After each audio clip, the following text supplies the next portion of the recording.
Get it? When you're out here moving, make sure that you're doing you, You're only born to do one thing. Hello, it's the Certified Chaos Podcast. It's your boy EJ Daffaro, aka Man Hustle, aka Keep my wife's name out your fucking mouth. Keep my wife's name out your fucking mouth. What's going on, y'all? And it's Sir Lou is. Welcome back again. And we're here with a very special guest. Absolutely. Mr. Najee, man. How you doing, man? I'm doing good. How you doing? Thank you so much for having me. I appreciate it. Thank you so much. Gratitude. Been looking forward to this one. I'm honored. I was waiting on the right time to get him to come. I was like, I don't want to just rush it. I wanted to be in the center of everything. So this was calculated. I'm Definitely. bobbing to the intro music. It's on. Yeah. I got you. So where you from, man? Originally, I'm from Raleigh, North Carolina. Okay, Yeah, okay. I moved in to Atlanta 2009. Okay. Yeah, right before it started to hit. Yeah.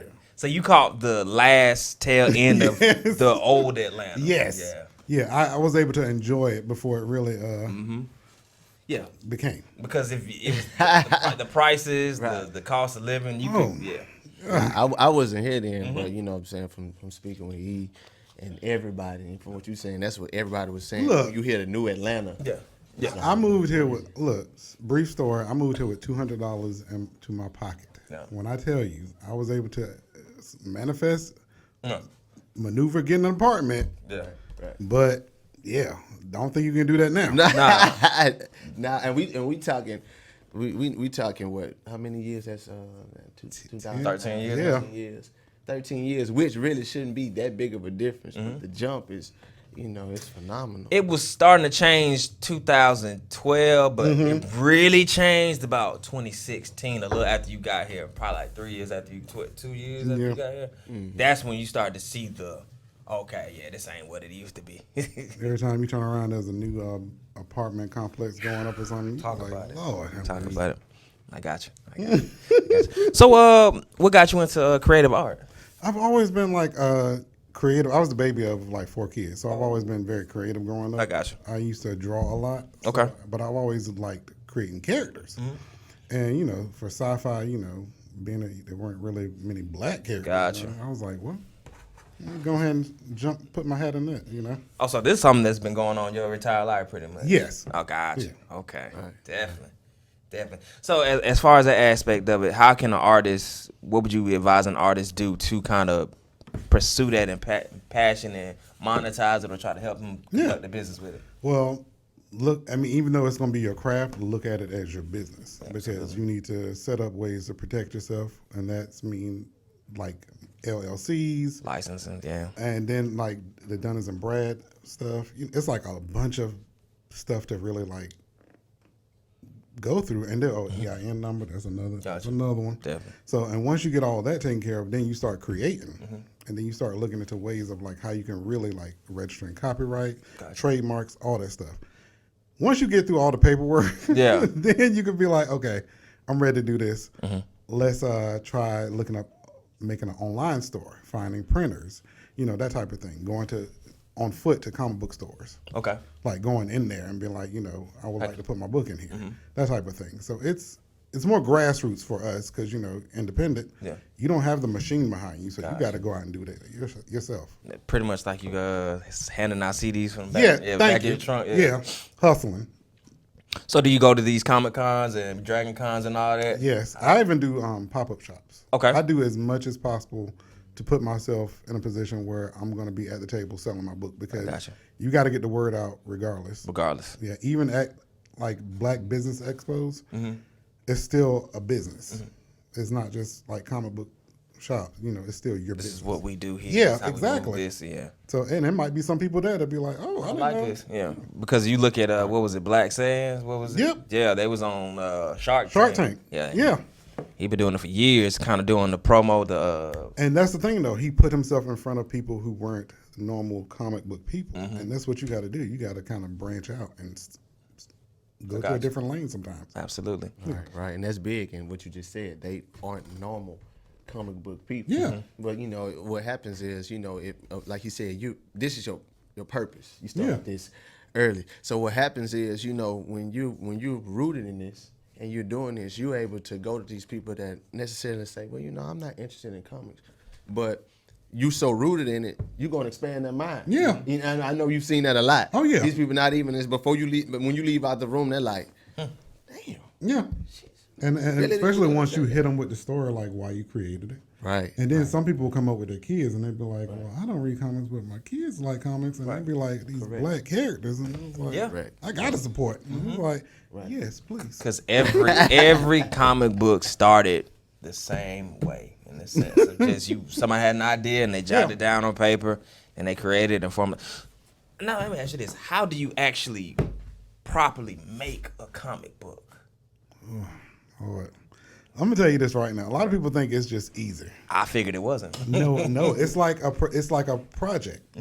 So you have 6 jobs in a comic. Gotcha. You got the writer, the editor, the artist, inker, letterer, and colorist. If you're lucky, you can get an inker, an artist who can do both inking and coloring. That's if you're lucky. Sometimes they don't. But that's 6 jobs. Now, it's kind of like a production line. The creator, and you do your creation, you're writing your story, blah, blah, blah, boom. Then get it to the editor. If you're comfortable with editing your own stuff, go for it. I'm not that because I misspelled everything. Excuse me, can we curse? Yeah, of course. Yeah, a ton of shit. No, yeah. I will fuck up some words like it ain't nothing. Gotcha. Right. So then it goes from the editor to the artist. Now the artist is going to interpret what the creator provided, and they're going to go from page to page. Then it goes to, it's like, I'm telling you, it's literally like a production line. Then it goes to the inker, and then the colorist. Then once you get that all settled, your book, your pages, they're done. Now you got to package it all pretty and make it look like, boom, come by me. And is there a certain format for the artist or the illustrator? Because I'm noticing most comic books have the same type of detail when it comes to their characters. It depends on who the artist you're collaborating with. Okay. Yeah, sometimes it could be different. Sometimes you can get a person that they're not as experienced with kind of reading what you want. I'm thankful the artist I'm working with now, like he'll do like updates, but he'll let me know, and then he'll kind of tweak it, and I'll be like, damn, that's tight. Like, Gotcha. Right. I got you. So was there any series that kind of motivated you growing up or that you were just a fan of growing up? I was always a fan of X-Men. Gotcha. X-Men has always been like... Definitely. Right. Like, I'm X-Men Trekkie. Like, Gotcha. I'm hypersensitive about, like, how the stuff is going, even the movies. Yeah. But, I've always loved the fact that the mutants kind of were looked down on. You know, what it was inspired by. Gotcha. But, going into detail, definitely. I identify with the mutants. And I love the lore of how the X-Men came to be. So one of my favorite characters was Magneto, man. I always thought that you're not going to take my thoughts. I always thought that was dope. Well, see, here's the thing about Magneto. The way they kind of brought him up was kind of, they kind of did that whole Malcolm X and everything. But the Magneto now, we kind of have an appreciation for him more than we did before because it was like, he been right all along. Right. Pretty much. Indeed. And he really was. Yeah. If you understand the story, that's why when people ask me who's my favorite character, and I always trip them out, I say Professor X and Magneto. Yeah. Because it's one and the other because your thoughts are tracked. Yeah. That's why they were so when you put them together, you get 2. Right. You know what I'm saying? Don't split them up. Right. Well, Jonathan Hickman did a great job with the recent X-Men series, the way he set up them two as working together for the island of Krakoa. So Gotcha. Right. Yeah. I have to see that and say I haven't seen it. The one of the with the X-Men, and as you said, I identify with it because that's really what it is. You see, they have superpowers. Yeah. Right. You know what I'm saying? High vibrations. Right. So was of course we gonna wash it out, but we're not disrespecting anything. But all of this is metaphysical. All the time. It's metaphysical and it comes from up top. You know what I'm saying? It really comes from up top. All of them that you really see, what they're saying, it's always from another planet or something like that. And it's always like, y'all really talking about us.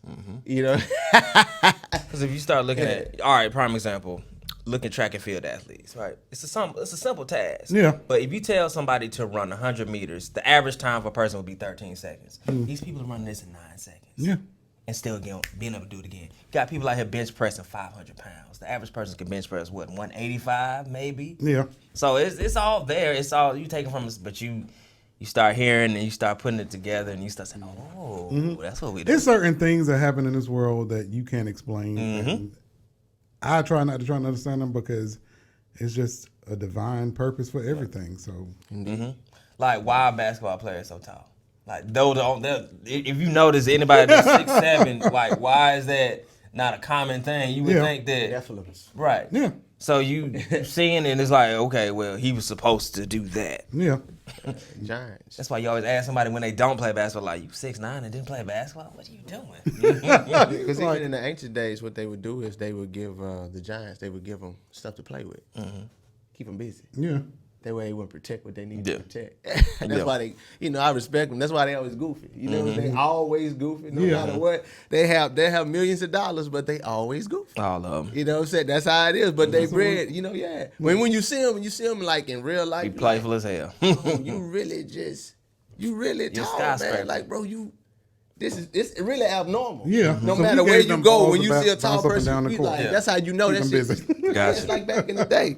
It's definitely like back in the day. But yeah, you know what I'm saying? So like, like with this, you know what I'm saying? Odinna. Let's talk about Odinna. Well, let's get Now, into normally it. people would say Odinna. Oh, I have people say Odinna and They all. want that, you know what I'm saying? So it's Odinna? Yeah. What is this guy? So it's Odinna or Odinna? No, it's Odinna. But I've had people say Odinna. and I feel Thanksgiving, like, where's the extra I coming from? Odinna! Yeah. So let me turn this around, and if I know a lot of people peek and on my page, y'all already know what the fuck I'm about. Right. So with that being said, let's get into The origins of this. the goddess Odinna. Yeah. You know what I'm saying? Right. Let's get in. Let's get into this. Well, in this world, this universe, Uh-huh. there is birth of humanity, which is Africa. Gotcha. The gods created, and once they, came about, they kind of procreated with the humans, and they created demigods and hybrids. So this is where most of them come from the superhumans. So most of them are demigods and hybrids, and they're from the descendants of the gods. So issue 4, issue 4 is definitely going to show more of the Cushitic gods. Gotcha. Yeah, you see them front and center, like how they came to be. It kind of gives a breakdown. And so what's happening right now with Odinna is, it's the story of the journey of the hero. Most of us, we don't recognize our own power. Absolutely. And what we possess. And what we oftentimes will look at as like, it ain't nothing. Like, even to this day, I still struggle with imposter syndrome where, I'm just like, I do a comic book, it ain't nothing. Right. I think it's a little bit of how they programmed us. Be humble. Yeah. Hate that damn word. But it's more of a once you realize what you have going on. Yeah. I'm getting better. Like, I'm getting to that point now. I'm just like, I'm not arrogant, but I'm like, I'm confident. I'm like, I know. Like, Indeed. God's gift, my gift. Indeed. So, Well, you are God. Right. amen. So what you challenge. Right. Yeah. That's the other part. They can't take this away. This is gonna be here for You know what I'm saying? Thank you. But for what you're doing, and from what you just said, see, that's the other part of it. Not to get too deep, but that's what they strip away from us. Yeah. You know what I'm saying? Seriously. Because this is us. Yeah. And what happens is we get into this world, and see, this paradigm is no disrespect, because you have some lovable.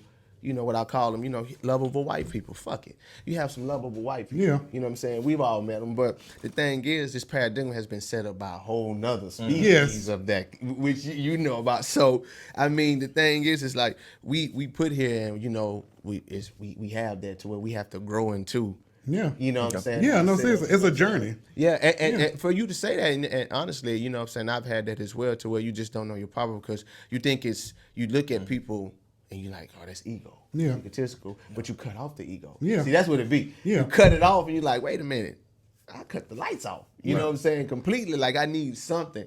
But yeah, that's what it is, where it's that balance. Tyler Perry said something recently in an interview. He was like, well, power is quiet. And I can kind of be confident without over saying too much, and that's how I kind of am now. It's like, I don't have to prove myself. You know, I don't got to do that. I'm just gonna be like, right. This That's what I have. Right. Yeah, this is what it is. This it. I'm being. Yeah. You know what I'm saying? Right. Yeah. I'm being. But Look, definitely. I don't tilt my head down no more. Like I keep my crown up. So yeah. Indeed.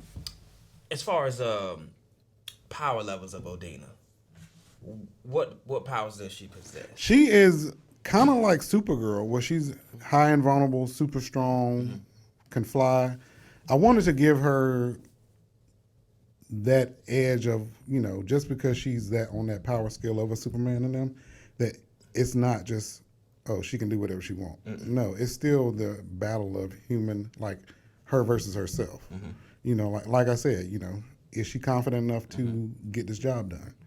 Like, we all have power, but are we responsible enough to wield it at some point? And she comes to that point where she's just like, you know what, I ain't gonna hold back. And it's like, let's do it. It's equivalent to having a lot of money. Yeah. You can have money, but if you're irresponsible with it, then you become a tyrant. Exactly. Right. Exactly. Right, yeah, I got you. And it gets ridiculous. And you're just like, well, what's the point? So, pretty much, if Wonder Woman's in trouble, she's going to Odinna. Yes. Because she knows she got her She's back. bulletproof. She don't got bracelets. And as we know, I put this tidbit out there. You know, the name Queen is used. The Queen always answers to the goddess. Yeah. So you see what that is? Gotcha. The Queen always answers to the goddess. Gotcha. Now, take that as you may and will. You know, Yeah. yes, that's how it is. So Wonder Woman answers to Odinna. When I tell you the finale of this book's, Right. like I already got the pages done. Okay. It's like an all-out like Avengers Endgame, Okay. like demigods versus superheroes, and Odinna shows up. Like she puts them hands on Everybody. everybody. Gotcha. Everybody catches the fade. So as far as with her story, what would be, because I always say this, the greatest thing about a superhero is its villains. Yes. And if you have a plethora of villains that give the superhero a problem, then that makes a great series. So what are her obstacles she faces? Well, and this one is Lady T, which is another demigoddess, and she pretty much is trying to open those gates from Purgatory to release the rest of the hybrids, who are way more dangerous. Gotcha. And you know, the first bout they go in issue 3, you know, she kind of puts Odinna in a place. You know, she whoops her. So you know, Odinna kind of pulls back. It was like, you know, maybe yeah, exactly. You know, and that's another thing. I put it like that, where you know, we all at some point on this journey got put on our ass. Took that whooping. Took that whooping and was like, That's it. you think, you know, it's always someone bigger and badder. So, and that's what I wanted to do. I want to humble her, so that way when, you know, it's kind of like that lesson of coming back, like, yeah, now I gotta handle business. Gotcha. The yin and yang, the natural order. Yeah. You know, most people go through life, they always want to win. Yeah. You know, but without a break in continuity of that piece, Yeah. you know what I'm saying, you will be nobody. You know, everybody thinks perfection is a state. Failure It's is the non-existent. best experience Indeed. life has to offer. Indeed. I always say the longer it takes for you to fail, the worse it's gonna be when you fail. Yes. Think about it. If you've never failed in life, and then let's say you've been boxing for 20 years, and then you lose your 56th fight, you're not gonna know how to take that. No.